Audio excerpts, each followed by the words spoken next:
Okay. How many of you have said, I'm going to follow a diet, workout routine, whatever it is, and you failed? You were not able to do it. I'm going to make sure that I don't drink any alcohol this weekend. Not able to do it. I'm going to work out 5 times this week. Not able to do it. I'm just going to have meat and veggies this week. I'm not going to eat any sugar or grains or something. Not able to do it. Why? Well, what you probably most commonly hear is, and what you tell yourself is, why can't I follow through with this? Like, I said I was going to do it, and why can't I do it? And then we go through this process of trying to justify why that happens so we don't feel bad. And we might have other people in our lives saying, you need to make sure you make the commitments you make, you have to follow through with them. Now, what's the problem with this? To get change, the actual way we get change is we make a promise, or we set a goal, then we make a promise, and then we follow that promise. Right? That's how you get it. And then when we fail, we don't think the goal's the problem, we think the promise is the problem. Now, that is definitely the case sometimes. But how do we make it more likely to follow through with the promise? Because I see this all the time. It's someone who wants to see some really big changes in their life. They want to lose 40 pounds, or whatever. But they're at a place where they haven't been working out. They haven't been eating great. They've had really bad influences around them, whether it's family or friends, for making those decisions.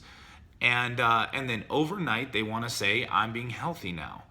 And which is cool. It's awesome. They wake up and they say, I want this change. And there's people that have done that and the next morning changed and forever changed.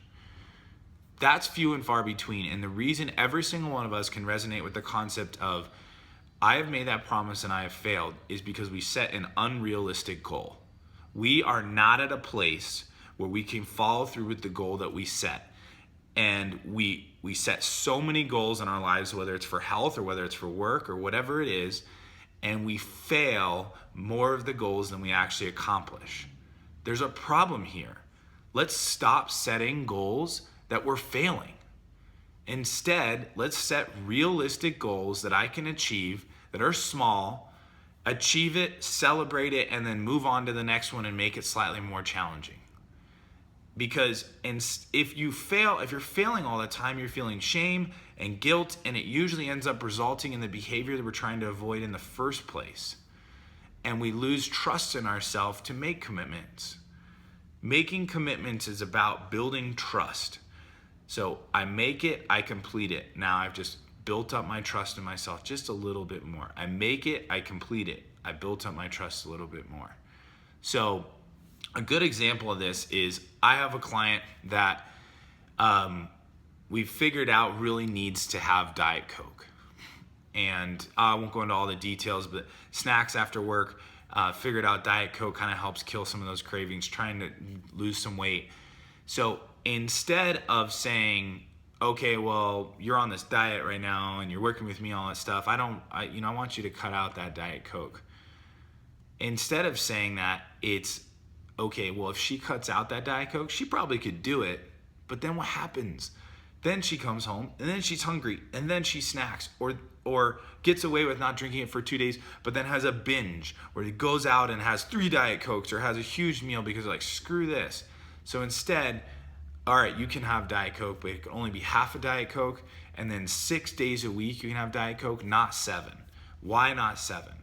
Because the concept of committing to ourselves and following through with our promise still exists.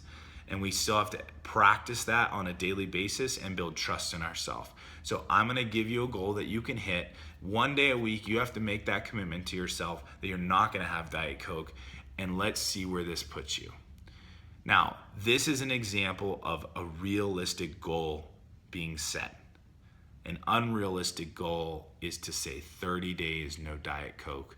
And oh, by the way, I want you to add 4 extra workouts a week than you're not used to doing. Oh, and I also want you to be on low calories. Oh, and I want you to, A, B, C, D, E, F, G. Set a goal so you can achieve it. so you can feel good about it. Health is the long game. We need to build habits and make commitments, and that process takes a long time. You would rather have your weight off, take 3 years to get all your weight off, but then keep it off the rest of your life, than lose it all in 30 days and gain it all back the next year. See ya.